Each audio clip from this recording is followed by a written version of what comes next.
కావ్య ఆడుతున్న డ్రామా ఏమిటో తేల్చుకోవాలన్న ఉత్కంఠ కలిగింది లలితకి. చిత్ర, మొన్న చెప్పాను కదా కావ్యకి ఓ మంచి సంబంధం వచ్చిందని.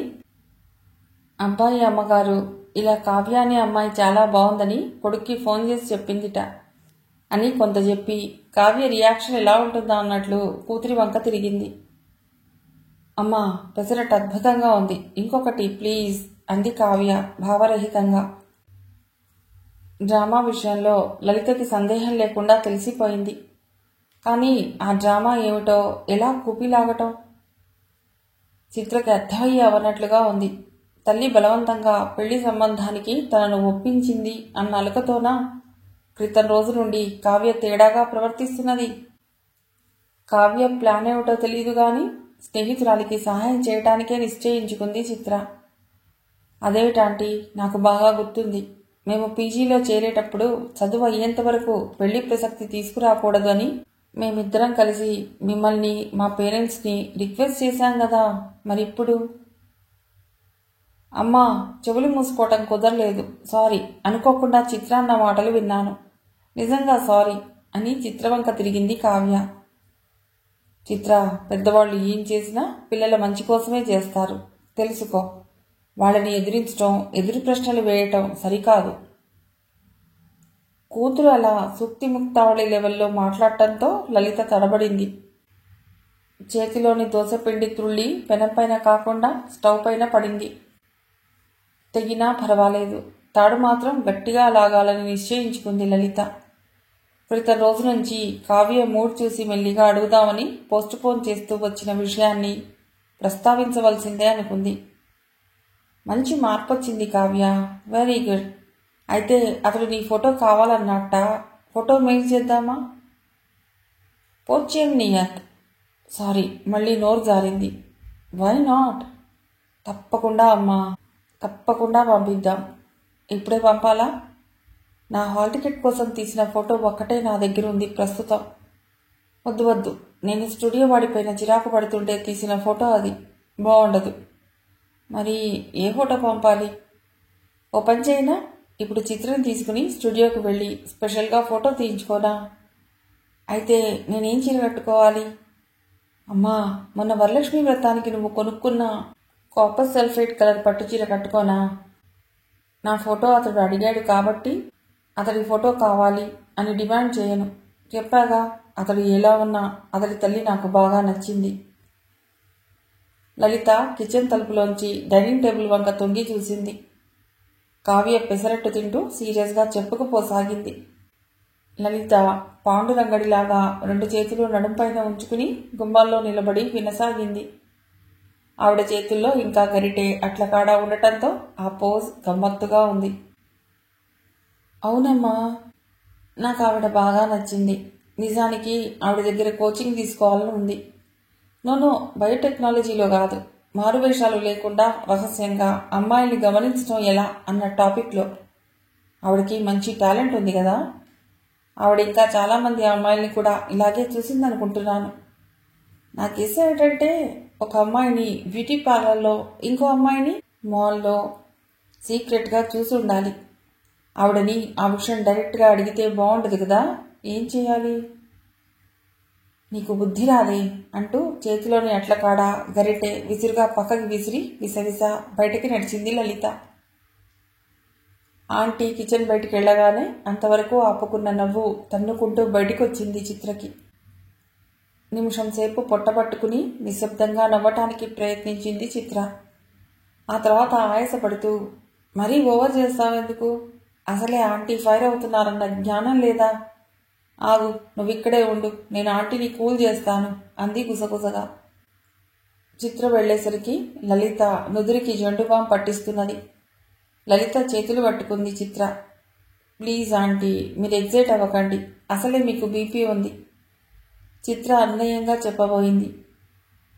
ఆ విషయం మీ ఫ్రెండ్కి తెలుసు కదా, తను సరిగ్గా ఉండవచ్చు కదా. నీకో సంగతి చెప్పనా, అది కాలేజీలో చేరినప్పటి నుండి నాకు బీపీ వచ్చింది. మొదటి భాగానికి నిజమే అన్నట్లు, రెండవ భాగానికి అలాగా అన్నట్లు బుద్ధిగా తల ఊపింది చిత్ర. మీకు కోపం రాదు అంటే ఓ సంగతి చెప్తాను ఆంటీ.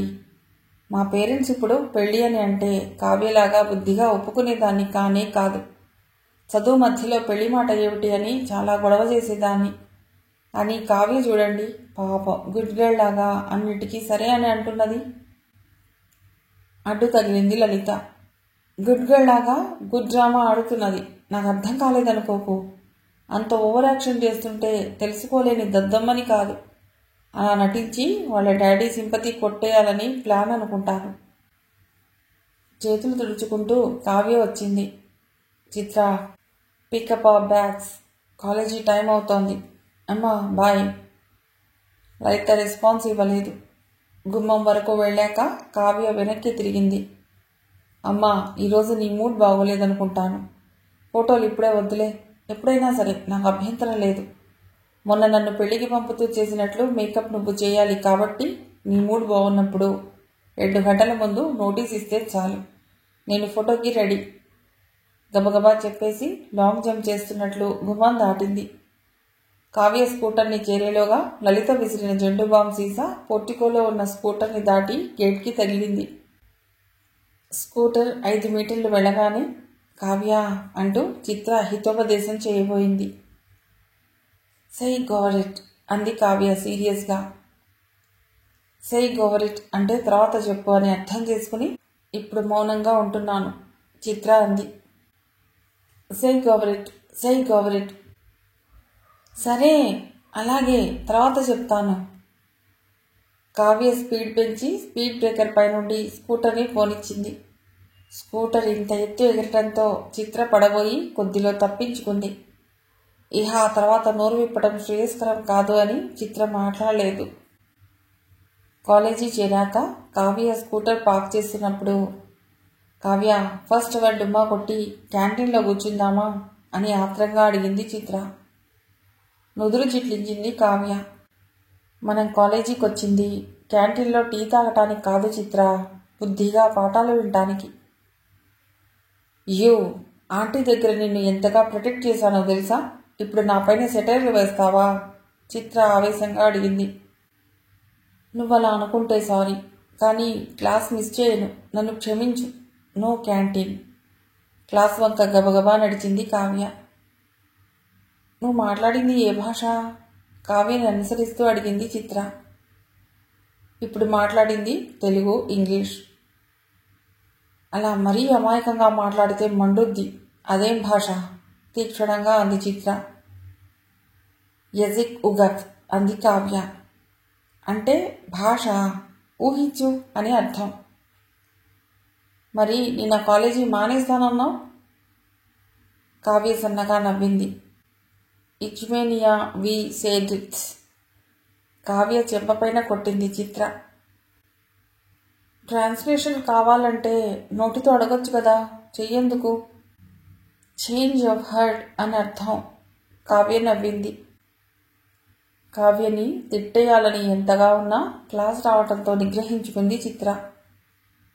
లంచ్ టైంలో మాత్రం చిత్ర సస్పెన్స్ భరించలేకపోయింది. ఇంకా నువ్వు వెర్రి వేషాలేస్తే నిన్ను చంపేస్తాను. నిన్నటి నుండి చూస్తున్నాను. ఏమిటంత తిక్కగా బిహేవ్ చేస్తున్నావు? యా ఇజ్వీనస్ అంటే ఐమ్ సారీ అని అర్థం. అల్లరిగా నవ్వింది కావ్య. చదువు మానేస్తాను, ఇక రోడ్డే నా కాలేజీ అని నిన్న నా బుర్ర తిన్నావు. ఈరోజు గజిబిజి భాషతో మా బ్రెయిన్ని ఖైమా చేయాలనుకుంటున్నావా? ఇందాక చేంజ్ ఆఫ్ హర్ట్ అన్నావు. అంటే నీ హర్ట్ని ఇంకో పోరెడితో ఎక్స్చేంజ్ చేసుకున్నావా? ఆ రకంగా నీ ప్రేమ ప్లస్ పెళ్ళి కొన్ని మెట్లెక్కిందా? నిట్టూర్చింది కావ్య. కోపం వచ్చిందా చిత్ర? సారీ, నిజంగా సారీ. కానీ కొన్ని రోజులు ఆగు, నేనేం చేస్తున్నానో మొత్తం చెప్తాను అంది. సరే ఆగుతాను అంది చిత్ర. అంతకన్నా చేసేదేమీ లేదని ఆమెకి తెలుసు. డిటెక్టివ్ చిత్రలాగా ఆలోచించడం మొదలెట్టింది. ఇంతకీ కావ్య ఏం చేస్తున్నది? కావ్య గురించి చిత్రలాగానే ప్రణయ్ గురించి జలజ ఆలోచిస్తున్నది. ఇంతకీ ప్రణయ్ ఏం చేస్తున్నాడు? ఆవిడ ఆలోచనకి కారణం ఉంది. ఈ 4 రోజుల్లోనూ జలజ 24 సార్లు ప్రణయ్కి ఫోన్ చేసింది. హలో అమ్మా, ఎలా ఉన్నావు అని ప్రణయ్ అనటం స్పష్టంగా వినబడేది. ఆ తర్వాత జలజ తెలుగు matrimony.comలో టీ నంబర్ గురించో రాజమండ్రి సంబంధం గురించో చెప్పబోయే సమయంలో సమస్య మొదలయ్యేది. విమానాల హోరు, రోకలి బండల శబ్దాలు వినబడి ఎవరు ఏం మాట్లాడుతున్నారో అర్థమయ్యేది కాదు. అమ్మా, ఇక్కడ సిగ్నల్ సమస్య ఎక్కువ, తర్వాత మాట్లాడతాను అని ప్రణయ్ చెప్పేవాడు. ఆ తర్వాత కూడా అదే సీన్ మళ్ళీ పునరావృతం అయ్యేది.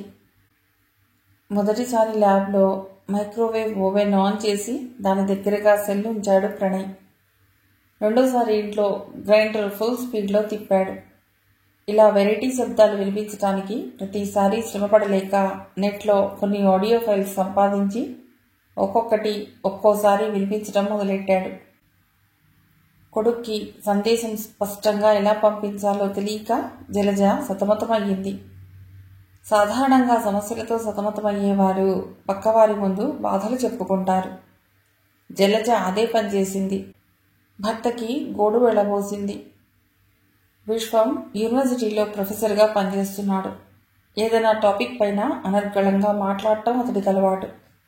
సిగ్నల్ బాగుండకపోవటానికి చాలా కారణాలుంటాయి. ప్రణయ్ పనిచేసే ల్యాబ్లో ఎలక్ట్రోమాగ్నెటిక్ ఇంటర్ఫిరెన్స్ కలిగజేసే పరికరాలు ఉన్నాయి కాబోలు. వాడి ఫ్లాట్లో ట్రాన్స్ఫార్మర్ సరిగ్గా పనిచేయటం లేదేమో, సెల్లార్ సిగ్నల్స్కి షాడో ఏరియాలో ఉందేమో. అయితే ఎలా? మెయిల్ ఇవ్వటం బెస్ట్ తేల్చేశాడు విశ్వం. ఆ పని చేశాను. వాడు చూశాడో లేదో తెలీదు. రిప్లై ఇవ్వడు. జలజ వాపోయింది. అంత అర్జెంటుగా వాడికి చెప్పవలసిందేమిటి? మా బాబాయి కొడుక్కి ఆస్ట్రేలియాలో చదివే అమ్మాయి ఉందని చెప్పాను కదా, మొన్న వాళ్ళని చూడలేకపోయాడు. వాళ్ళు తిరుపతి నుండి తిరిగి వచ్చారు. వాళ్ళ ఇంటికి వెళ్ళి పిల్లని చూడాలి. చెప్పటంలో ఉన్న నైపుణ్యం విశ్వానికి వినటంలో అలవడలేదు. అందుకనే భార్య లేని సమస్యలని ఊహించుకుని అనవసరంగా కుమిలిపోతున్నదని అతడికి అనిపించింది. ప్రణయ్కి పెళ్లి కాలేదని వర్రీ అవుతామేమిటి జలజ? వాడి వయసు ఎంతని? వాడి వయసుకి చాలామంది ఇంకా సరైన ఉద్యోగంలో స్థిరపడటం లేదు కూడా. మరి మన అబ్బాయో బ్రహ్మాండమైన ఉద్యోగం చేస్తున్నాడు. కొన్ని రోజులు బ్రహ్మచారి జీవితాన్ని హాయిగా ఆస్వాదించని.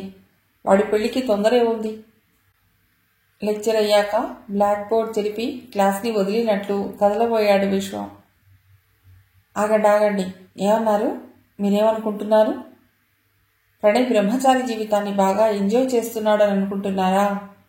మొన్న రాత్రి 10కి ఫోన్ చేస్తే ఇంకా ల్యాబ్లోనే ఉన్నట్ట. ఇంకా చాలా పని ఉందిట. ఆ లెక్కన ఏ 12కో ఇంటికి చేరి ఉంటాడు. ఏం తింటున్నాడో ఏమిటో, వేళకి సరి అయిన భోజనం లేక ఏ అవస్థ పడుతున్నాడో. విశ్వం దగ్గర 5-6 PhD సంపాదించారు. అలా రీసెర్చ్ ఫెలోస్ని గైడ్ చేసేటప్పుడు, అనుకోని రిజల్ట్స్ వచ్చినప్పుడు ఎప్పుడూ విశ్వం తడబడలేదు. ఫలితాలకు అనుగుణంగా థీసిస్ లైన్ మార్చేవాడు. అదే టెక్నిక్ వాడాడు ఇప్పుడు. నువ్వు అన్నది నిజమే జలజ. వాడికి ఇబ్బంది లేకుండా ఉండాలంటే నువ్వు అర్జెంటుగా హైదరాబాద్ వెళ్ళి వాడికి ఇష్టమైనవి వండి పెట్టు అన్నాడు. తను సూచించిన ప్రకారం భార్య ఊరెడితే ఫ్యాకల్టీ క్లబ్లో జరగబోతున్న బ్రిడ్జ్ టోర్నమెంట్లో నిరాటంకంగా పాల్గొనవచ్చు అని విశ్వం ప్లాన్. అసలే మీకు బయట తిండి పడదు. మిమ్మల్ని వదిలి నేను వెళ్ళను ప్రకటించింది జలజ. ప్రణయ్కి పెళ్లి చేయటమే సరైన పరిష్కారం. ప్రొఫెసర్గా ఒకసారి చెప్పిందే కొత్త రకంగా తిరిగి చెప్పటం అలవాటు విశ్వంకి. ప్రణయ్ వయసు ఎంత? ఈ రోజుల్లో ఆ వయసుకి ఎవ్వరూ పెళ్లి చేసుకోవటం లేదు. నాకేదో త్వరగా పెళ్ళయిందని వాడికి అలాగే అవ్వాలని అనుకోకు. మీకు పెళ్లి ఎందుకు త్వరగా అయింది? MScలో సీట్ రాకపోయేసరికి వీడి జాతకంలో చదువు ఇంతే, ఇక పెళ్లి చేయటం ఉత్తమం అనుకున్నారు మీ వాళ్ళు. విశ్వం నవ్వాడు. జాతకాలను నమ్మటం ఎంత తప్పో అర్థమైందా? మొదట్లో జాతకంలో చదువు గీత లేదన్నారు.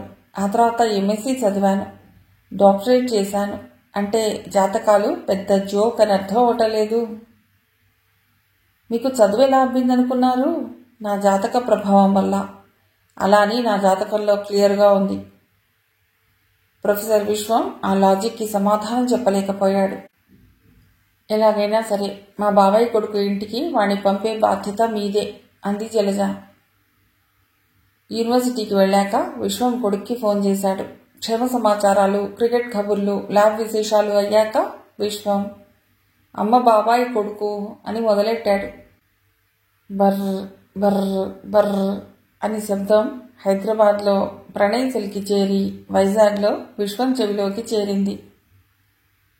డ్రామా ఆపు అరిచాడు విశ్వం. ట్యూన్ సరిగ్గా చేయని రేడియో స్పీకర్ నుండి సెల్ని తీసి చెవికి చేర్చి సారీ నాన్న అన్నాడు ప్రణయ్. అమ్మ బాబాయ్ కొడుకు కూతుర్ని చూసి ఎందుకో నచ్చలేదని వంక చెప్పు, అది పద్ధతి. కానీ ఇలా ఎన్ని రోజులు తప్పించుకోగలవు? అమ్మకు అనుమానం రాదు. విశ్వం జ్ఞానబోధ చేశాడు. ప్రణయ్ కలగొక్కున్నాడు. సరే నాన్న అన్నాడు. నేను సంగతి అడుగుతాను, ఫ్రాంక్గా చెప్పు. నువ్వెవరినైనా ప్రేమించావా? నిమిషం తర్వాత జవాబిచ్చాడు ప్రణయ్. నో. అయితే పర్వాలేదు. ప్రణయ్ అడ్డు తగిలాడు. నా సమాధానం పూర్తిగా వినలేదు నాన్న. ఎవరినైనా ప్రేమించావా అని ప్రశ్న అడిగిన సమయంలో నో అనే అనుకున్నాను. చెప్పాక తప్పు చేశానా అనిపిస్తోంది. అందుకనే నో అండ్ ఎస్ అని జవాబు చెప్పాలనిపిస్తున్నది. ఇంత చెప్పాక ఓన్లీ ఎస్ అని చెప్తే బాగుండేది అని అనిపిస్తున్నది. అదేమిటి? ఈసారి విశ్వం తలగొక్కున్నాడు. నిజానికి నేను ఎవరిని ప్రేమించాలని అనుకోలేదు నాన్న. ఇప్పుడు కెరీర్ గురించి నా కాన్సన్ట్రేషన్ దెబ్బతింటుందని భయం. కానీ మొన్న ఒక అమ్మాయిని చూశాక ప్రేమించకపోతే బ్రతుకు వృధా అన్న ఫీలింగ్ కలుగుతున్నది. నీతో మాట్లాడుతుంటే ఇప్పుడు ఆ ఫీలింగే మిగిలిన ఆలోచనలని డామినేట్ చేస్తున్నది. ఆ సంగతి అమ్మకు చెప్పు. నీకు భయమైతే నేనే చెప్తాను. విశ్వం కొడుక్కి ధైర్యం చెప్పబోయాడు. గోలుగా నవ్వాడు ప్రణయ్. ఇంకో చిక్కుంది నాన్న. ఆ అమ్మాయి గురించి నాకేం తెలీదు. Mail ID? Phone number? Address? తెలీదు నాన్న, తెలీదు, ప్రణయ్ దీనంగా చెప్పాడు. పోనీ పేరు తెలుసు కదా, దాని ఆధారంగా ప్రయత్నిస్తే? విశ్వం సలహా ఇచ్చాడు. పేరు కూడా తెలీదు నాన్న, అదే ప్రాబ్లం. అయితే ఓ పని చెయ్యి, నీ ప్రాబ్లం తీరిపోతుంది. ఏమిటి నాన్న? ఉత్సాహంగా అడిగాడు ప్రణయ్.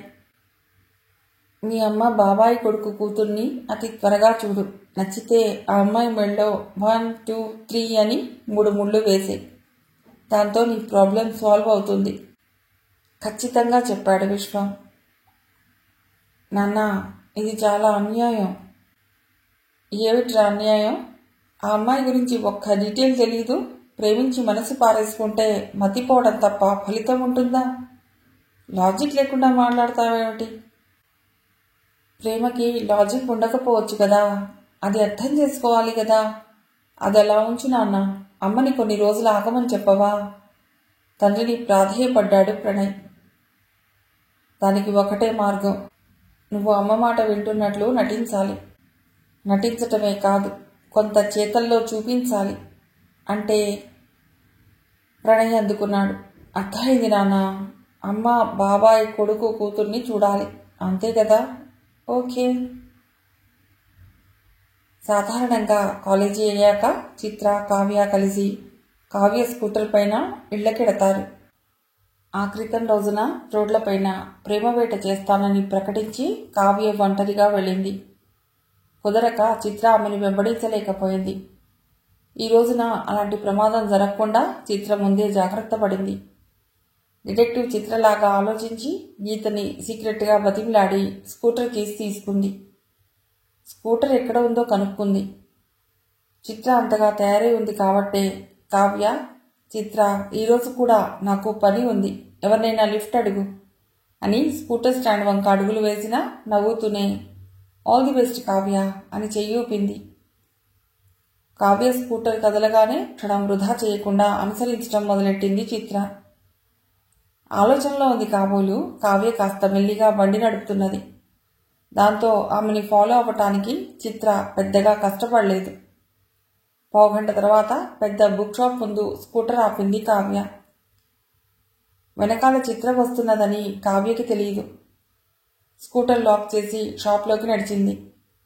3 నిమిషాలాగి చిత్ర కూడా షాప్లోకి వెళ్ళింది. ఒక పక్క ర్యాక్స్లో అమర్చిన పుస్తకాలు చూస్తూ ఇంకో పక్క కావ్య కోసం వెతుకుతూ నింపాదిగా కదలసాగింది చిత్ర. 3వ అంతస్తులో రకరకాల పుస్తకాలున్నాయి ఆ షాప్లో. అంత పెద్ద షాప్ కాబట్టే 10 నిమిషాల తర్వాత గాని చిత్రకి కావ్య కనబడలేదు. అయితే అప్పుడు కావ్య ఒంటరిగా లేదు, ఓ అబ్బాయితో మాట్లాడుతున్నది. చిత్ర చప్పున డిటెక్టివ్ చిత్రగా మారింది. ఓ అలమారా వెనకగా దాక్కుని 2 పెద్ద పుస్తకాలని మొహానికి అడ్డుగా పెట్టుకుని ఆ రెండి మధ్య ఉన్న ఖాళీ నుండి కావ్యని ఆ అబ్బాయిని గమనించసాగింది. ఆ అబ్బాయి ఇండియన్ కాదు, యూరోపియనో అమెరికనో చిత్ర ఆనవాలు కట్టలేకపోయింది. కావ్య, ఆ ఫారినర్ చెరో 2 పుస్తకాలు తీసుకుని పక్కగా ఉన్న టేబుల్ దగ్గరికి వెళ్లి కూర్చున్నారు. కావ్య చాలా ఉత్సాహంగా అతడికి ఏదో వివరిస్తున్నది. అతడు చాలా శ్రద్ధగా వింటున్నాడు. ఆ తర్వాత అతడు టీచర్, కావ్య స్టూడెంట్లా మారారు. కావ్యకి ఆ అబ్బాయి ఎప్పటి నుండో తెలుసా, లేకపోతే ఇప్పుడే పరిచయం అయ్యాడా అన్న సంగతి పసిగట్టలేకపోయింది చిత్ర. పుస్తకాలను తిరిగేస్తూ అరగంట సేపు ఏవో విషయాలు చర్చించారు. ఆ తర్వాత టేబుల్ వదిలి ఇంకొన్ని పుస్తకాలు అందుకుని కౌంటర్ దగ్గరికి నడిచారు. కళ్ళకి పైన కింద పుస్తకాలుంచుకుని చిత్ర చాటుగా చూస్తూనే ఉంది. కావ్య 2 పుస్తకాలు, ఆ అబ్బాయి 2 పుస్తకాలు కొన్నారు. వాళ్ళు బయటికి నడుస్తుంటే చిత్ర ఇక పుస్తకాల సాయం అక్కర్లేదనుకుని పక్కన పెట్టింది.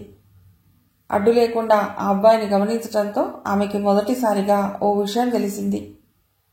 ఆ అబ్బాయి స్వల్పంగా కుంటుతున్నాడు. ప్రేమ గుడ్డిదంటారు, కుంటిది కూడానా అన్న ప్రశ్న ఆ తర్వాత చాలాసేపు చిత్రని వేధించింది. బుక్ షాప్లో నిల్చునే పార్కింగ్లో ఏం జరుగుతున్నదా అని తొంగి చూసింది చిత్ర. ఆ అబ్బాయిని వెనక్గా ఎక్కించుకున్న కావ్య స్కూటర్ కదలటం చూశాక చిత్ర బయటికి నడిచింది. కావ్య ఎక్కడికి వెళ్ళినట్లు? కావ్యని ఫాలో చేయటం అవసరమా అన్న ప్రశ్నలకి జవాబు ఆలోచించింది చిత్ర. సంతృప్తికరమైన సమాధానాలు తట్టకపోయేసరికి డిటెక్టివ్ చిత్ర కాస్త మామూలు చిత్రగా మారింది. ప్రేమ వేటలో రోడ్లపైన కోచింగ్ తీసుకుంటాను అన్న కావ్యకి ఈ ఫారినర్ బహుశా నిన్ననే ఎదురై ఉండాలి. అతడితో పరిచయం అయ్యాకే కావ్యకి ఆ విదేశీ భాషపైన ప్రేమో ఆసక్తో కలిగి ఉండాలి. క్రితం రాత్రి ఆ భాషా పరిజ్ఞానాన్ని పెంచుకుని ఈ ఉదయం నుండి ఆ భాషతో తమ చెవుల తుప్పు వదిలిస్తున్నది కాబోలు. లాంగ్వేజీ నేర్చుకోవాలి అన్న కోరిక అంత బలంగా కలిగి ఒక్క రాత్రిలో అన్నేసి పదాలు నేర్చుకుంది అంటే కావ్య నిజంగా ఆ ఫారినర్తో ప్రేమలో పడిందా? కావ్యని, ఆ విదేశీ అబ్బాయిని పక్కపక్కన ఊహించుకుంటే చిత్ర మనస్సు విలవిలలాడింది. అన్నీ తెలిసిన కావ్య ఇంత పిచ్చి పని ఎందుకు చేస్తున్నదో చిత్రకి ఒక పట్టాన అర్థం అవ్వలేదు. అయితే ప్రేమ కుంటిదా అన్న సందేహం మాత్రం ఆ రాత్రి చిత్రకి నిద్రని దూరం చేసింది. ఇంకో 2 రోజులు గడిచాయి. 3వ రోజున చిత్రని కావ్యనే కాక వాళ్ళ క్లాస్ మొత్తాన్ని షాక్కి గురి చేసే వార్త తెలిసింది. సుమ ఆత్మహత్యా ప్రయత్నం చేసిందిట. సమయానికి ఆమెను రక్షించారట. ఆమె తల్లిదండ్రులు సుమని వాళ్ళ ఊరు తీసుకెళ్లారట. ఆ తర్వాత సమాచారం ఇన్స్టాల్మెంట్స్లో తెలిసింది. సుమ తొందరపడి తన ప్రేమ వ్యవహారాన్ని ఫేస్బుక్ ద్వారా బయటపెట్టిందని జీవన్కి, అంటే ఒరిజినల్ జీవన్కి కోపం వచ్చిందిట. ఏదో సరదాగా కలిసి తిరిగితే దాన్ని ప్రేమ అనుకుంటే ఏదో పొరపాటు అనుకోవచ్చు, కానీ ఆ తర్వాత పెళ్లి అని భావించడం పెద్ద తప్పు అని జీవన్ అన్నట్ట. పెళ్లికి నేను మెంటల్గా తయారైలేను అని ఖరాఖండిగా సుమకి చెప్పాట. దాంతో సుమ దెబ్బతిన్నదిట.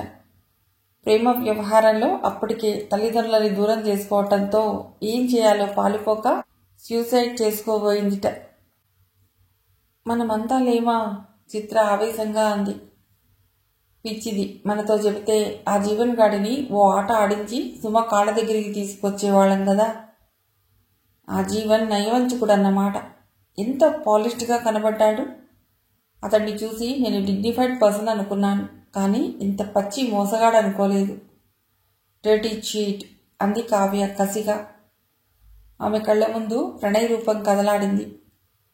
ఈసారి ఆ డర్టీ ఫెలో నాకు ఎదురవ్వని వాడిని ఏం చేస్తాను? ఐడియా చిత్రాలిచ్చింది. కావ్య, మనకి వాడెక్కడుంటాడో తెలుసు కదా, పద మనమంతా కలిసి వాడిని పట్టుకుందాం, కమాన్ అంది చిత్ర. అలాగే చేయాలి. పాపం సుమ ఎంత అమాయకురాలు, అలాంటి దాన్ని నమ్మించి ఇంత దారుణం చేస్తాడా? గీత, బలరాం కూడా సపోర్ట్ వచ్చారు. మొత్తం 6 స్కూటర్ల పైన బయలుదేరారు. ఈసారి అపార్ట్మెంట్లో ఇంకో వాచ్మెన్ ఉన్నాడు. వీళ్ళంతా గుంపుగా రావటం చూసి ఎవరు కావాలండి అని అడిగాడు. జీవన్ అని ఒక ఆయన ఉంటాడు కదా ఇక్కడ, ఇప్పుడున్నాడా? బలరాం అడిగాడు. జీవన్ గారా? ఆయనకేదో ప్రాబ్లం వచ్చింది కదండి, 3 రోజులు అయిందండి. ఆయన ఖాళీ చేసి వెళ్ళిపోయారు. ఎక్కడికి వెళ్ళారో తెలుసా? కావ్య అడిగింది. వాచ్మెన్ తల అడ్డంగా ఊపాడు. తెలీదమ్మా. కావ్యకి ఇంకో ఐడియా వచ్చింది. ఆ రోజున ప్రణయ్ కారులో రావటం గుర్తుకొచ్చింది. అతనే జీవన్ అని అనుకుంటున్న కావ్య, అతని కార్ నంబర్ తెలుసా అని అడిగింది. గుడ్ ఐడియా అంది గీత. వాచ్మెన్ బుర్రగొక్కున్నాడు. ఆయన ఘడియకో కారు మార్చేవాడమ్మా, గుర్తులేదు. ఒకసారి ఎర్ర కారు, ఇంకోసారి తెల్ల కారు, ఓసారి స్కూటర్. ఘడియకో కారు అంటే డౌట్ లేకుండా 420 తేల్చేసింది చిత్ర. సుమకి చాలా బ్యాడ్ లక్ అనుకుంటూ వెనక్కి తిరిగారు. మిగిలిన వాళ్ళు వెళ్ళాక చిత్ర, కావ్య కాఫీ డేలో మౌనంగా కూర్చున్నారు. సుమకి అయిన ఎక్స్పీరియన్స్ మనందరికీ ఓ లెసన్ అంది చిత్ర చాలాసేపటి తర్వాత. అందుకనే కాబోలు మన గురించి పేరెంట్స్ అలా వరీ అవుతుంటారు అంది కావ్య. అది అర్థం కాక ఇలా షంటుతున్నారేమిటి అని మనం విసుక్కున్నాం, బోధి చెట్టు కింద కూర్చున్నట్లు అంది చిత్ర. ఈ విషయం తెలిస్తే అమ్మ పెద్ద క్లాస్ పీకుతుంది. కావ్య నిట్టూర్చింది. ప్రేమ అంటే థ్రిల్లింగ్గా అనిపించింది, కానీ ఇన్ని డేంజర్స్ ఉన్నాయన్నమాట. అయితే ప్రేమ గురించి నీ అభిప్రాయం మారిందా? ప్రేమలో పడకూడదనుకుంటున్నావా? చిత్ర అడిగింది. కావ్య సన్నగా నవ్వింది. Yes and no. నువ్వు చెప్పింది కరెక్ట్. ప్రేమలో పడచ్చు, తప్పులేదు, దానికి ఎస్. కానీ గుడ్డిగా ప్రేమలో పడకూడదు, గుడ్డి ప్రేమకి నో అంటూ చిత్ర ఆగింది. కావ్య, నువ్వేం అనుకోనంటే, నీకు కోపం రాదంటే నేను ఓ సంగతి అడుగుతాను, సరేనా? నేనేం రాక్షసిని కాదుగా, నేనంటే అంత భయం ఉందా నీకు? ఇంతకీ ఏమిటి? ప్రేమ కుంటిదా అడిగేసి కావ్య మొహంలోకి చూస్తూ ఉండిపోయింది చిత్ర. అదేం ప్రశ్న? ఆ అబ్బాయి, ఆ ఫారినర్, ఆ బుక్ షాప్లో మొన్న, అతడు కుంటివాడు కదా? చిత్ర ముక్కలు ముక్కలుగా అడిగింది. కావ్య పగలబడి నవ్వసాగింది. అమ్మయ్యా, కావ్యకి కోపం రాలేదు అని తేలిగ్గా ఊపిరి పీల్చుకుంది చిత్ర. నవ్వాపి, నీకెలా తెలుసు? ఫాలో అయ్యావా అడిగింది కావ్య. చిత్ర అవునన్నట్లు తల ఊపింది. నిన్ను మెచ్చుకోవాలి, నాకు అనుమానమే రాలేదు. నువ్వు వెనుకగా ఉన్నట్టు తెలియనే లేదు. నాకు పొగడ్తలొద్దు, ఇన్ఫో కావాలి. ఎవరతను? ఏ దేశస్థుడు? నీకెలా పరిచయం? అతడి గురించే నువ్వు ఆ గజిబిజి భాష నేర్చుకున్నావా? అంత శ్రమ తీసుకున్నావంటే ఆ శ్రమకి కారణం లవ్వా? సమాధానం చెప్తాను. కావ్య కళ్ళు మూసుకుంది. నాకు బయోటెక్నాలజీ అంటే ఎందుకు ఇష్టం అంటే, చిత్ర టప్పమని శబ్దం వచ్చేలాగా నమస్కారం పెట్టింది. తప్పైంది. యాంకర్లాగా అన్నేసి ప్రశ్నలు అడగటం తప్పే. 2 ప్రశ్నలు. అతనే దేశస్థుడు, నీకెలా పరిచయం? అలా దారికి రా. కావ్య నవ్వి చెప్పసాగింది. ఆ రోజు కావ్యకి తిక్క తిక్కగా అనిపించింది. తల్లేమో పెళ్ళి పెళ్ళి అంటున్నది. అప్పుడే పెళ్ళి ఎందుకు అని మనస్సు గోల. కుక్కు క్లాక్లో గంటల శబ్దం చేసే పిట్టలాగా ప్రతి అరగంటకి పెళ్లిలో కనబడ్డ యువకుడు సతాయిస్తున్నాడు. క్లాస్లో కూర్చుంటే ఒక్క పాఠం కూడా బుర్రకి ఎక్కలేదు. అటు చిత్ర ఇంకో విధమైన లాజిక్లు చెబుతున్నది. మనసు గందరగోళంగా, మెదడు గజిబిజిగా, హృదయం అంధకారంగా, బుద్ధి అయోమయంగా అనిపించి ఒంటరిగా అలా రోడ్లపైన తిరగాలనిపించింది కావ్యకి. బ్యాక్ ప్యాక్ చిత్రకిచ్చి నోటికి తోచింది వాగి బయటపడింది. అలా స్కూటర్ పైన అన్యమనస్కంగా వెళుతూ ఎదురుగా రాంగ్ సైడ్లో వస్తున్న ఆటోని చివరి నిమిషం వరకు గమనించలేదు. అప్పుడు హడావుడిగా స్కూటర్ పక్కకి కట్ చేస్తే నడుస్తున్న యువకుడికి డాష్ ఇవ్వవలసి వచ్చింది. అతడు ఆహ్ స్టబోల్ అంటూ కింద పడ్డాడు. కావ్య అంది. బాగుంది. అప్పుడు నువ్వేం చేశావు? చిత్ర అడిగింది. అతడి పేరు ఇవాన్ పావ్లోవ్. అతడు రష్యానా? అంటే నువ్వు ఇన్నాళ్ళు మా బ్రెయిన్ ఫ్రై చేసింది ఆ భాషతోనేనా? పట్టేశాను అన్న సంతోషంతో గబగబా అడిగింది చిత్ర. అవును, అతడు ఇక్కడ ఫారిన్ లాంగ్వేజెస్ యూనివర్సిటీలో చదువుకుంటున్నాడు. లక్కీగా అతడికి ఇంగ్లీష్ వచ్చు. దాంతో మాట్లాడగలిగాను. నా వల్ల అతడి కాలు బడికింది కదా అని హాస్పిటల్కి తీసుకెడతానన్నాను. అతడు కొన్ని అడుగులు వేసి పెద్ద దెబ్బ కాదు, ఫ్రాక్చర్ కాదు అన్నాడు. అప్పుడే నాకు ఓ దురాలోచన పుట్టింది. కావ్య దురాలోచన అనగానే చిత్ర కళ్ళు పెద్దవి చేసి ఏమిటది అని అడిగింది. అమెరికాకి రష్యాకి ఎప్పటి నుండో విరోధం ఉంది, నీకు తెలుసు కదా. మధ్యలో ఈ ప్రపంచ రాజకీయ వార్తలెందుకు? చెప్తాను. అమ్మ అమెరికా సంబంధం తీసుకొచ్చింది కదా, దానికి పోటీగా నేను ఓ రష్యన్ని ప్రేమిస్తే ఎలా ఉంటుంది అన్న తిక్క ఆలోచన అన్నమాట. అలా ప్రేమించి ఇదిగో ఇతడే నా బాయ్ ఫ్రెండ్ అని అమ్మా నాన్నలకి పరిచయం చేసి మీరు చేసిన దానికి టిట్ ఫర్ టాట్ అని గర్వంగా హా అని నవ్వాలనుకున్నాను. అంతా పాస్ట్ టెన్స్లో చెప్తున్నావు. అప్పుడు అలా అనుకున్నావు కానీ ఇప్పుడు నీకు అలాంటి దరిద్రపు ఆలోచన లేదు కదా? చిత్ర ఆత్రంగా అడిగింది. 24 గంటల సేపు నువ్వు అన్నట్లే దరిద్రపు ఆలోచనతోనే గడిపాను. అందుకనే పట్టుదలగా రష్యన్ నేర్చుకోవడానికి రాత్రి చాలాసేపు మెలకువగా ఉన్నాను. ఆ సాయంకాలం మళ్ళీ వన్యానిని బుక్ షాప్లో కలిశాను. ఈ వన్యా ఎవడు? వన్యా అన్నది అతడి పొట్టి పేరు. అక్కడ అతడితో నేను నేర్చుకున్న రష్యన్లో మాట్లాడాలని ప్రయత్నిస్తే ముక్కల భాష విని అతడు నవ్వాడు. పుస్తకాలు బట్టి పడితే భాష రాదు అని తెలిసింది. ఈలోగా అతడు రష్యాలో ఉన్న తన గర్ల్ ఫ్రెండ్ గురించి చెప్పాడు. అప్పటికే నాకు వచ్చింది దరిద్రాతి దరిద్రపు ఆలోచన అన్న జ్ఞానోదయం కలిగింది. అతడు గర్ల్ ఫ్రెండ్ గురించి చెప్పగానే నేను సిగ్గుపడ్డాను. అయినా అమ్మ వాళ్లపైన నేను రివెంజ్ తీర్చుకోవాలని అనుకోవటం ఫూలిష్ కదా. వాళ్ళని బాధ పెడితే నాకు ఆనందం వస్తుందని అనుకోవటం ఇడియాటిక్ థాట్ కదా. ఇప్పుడు సుమ గురించి తెలిసాక నేను రష్యన్ బాయ్ ఫ్రెండ్ అని తొందరపడనందుకు సంతోషంగా ఉంది. బహుశా వన్యాన్ని కలవటం, అమ్మని టీజ్ చేయటానికి ఆ భాష నేర్చుకోవాలనుకోవటం నా జీవితంలో నేను మర్చిపోవలసిన ఘట్టమో చేదుగా గుర్తు చేసుకోవలసిన జ్ఞాపకమో అనుకుంటున్నాను. భారంగా ముగించింది కావ్య. ఇది దేనికి పనికిరాదు అని పక్కన పెట్టిన వస్తువు కొన్ని సంవత్సరాల తర్వాత విలువైన వస్తువు అని కొన్నిసార్లు తెలుస్తుంది. టీంలో వీడంత యూజ్లెస్ ఫెలో లేడు అని అందరూ భావించిన క్రికెటర్ ఓ మ్యాచ్లో బ్రహ్మాండంగా ఆడి ఇండియాని గెలిపించవచ్చు. అలాగే రష్యన్ ముక్కలుగా నేర్చుకోవటం మర్చిపోవలసిన బిట్టర్ ఎక్స్పీరియన్స్ అని కావ్య అనుకున్నది. కానీ తర్వాత ఆమె జీవితంలో ఓ తీయని ఘట్టానికి అది సహాయపడవచ్చు. చిత్ర, ఓ సాయం చేస్తావా? ఇప్పుడు నాతో పాటు ఇంటికి వస్తావా? అమ్మతో మాట్లాడేటప్పుడు నన్ను కంట్రోల్ చేస్తావా? కావ్య అడిగింది. సరే, ఇంకొక కప్పు షేర్ చేసుకుని అడదాం. కాస్త హుషారు కబుర్లు చెప్పుకుందాం. చిత్ర ప్రపోజ్ చేసింది.